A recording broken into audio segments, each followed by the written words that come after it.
ఈ మైకు ఎచ్చడిది స్ఫటిక శిలాద్వారము ఎంత పెట్టున కొట్టుకొని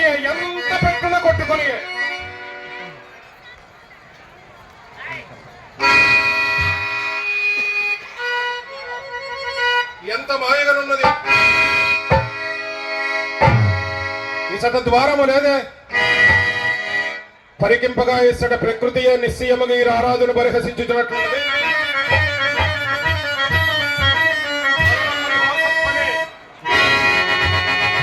మరణ పరిహాసత్వనే,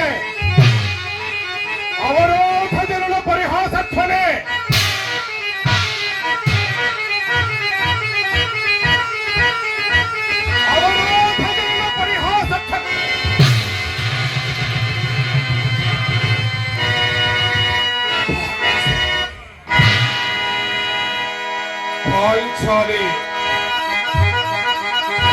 పాంచాలి పంచభద్రుగా పరిహసిస్తుండేవాడు కానమ్మో.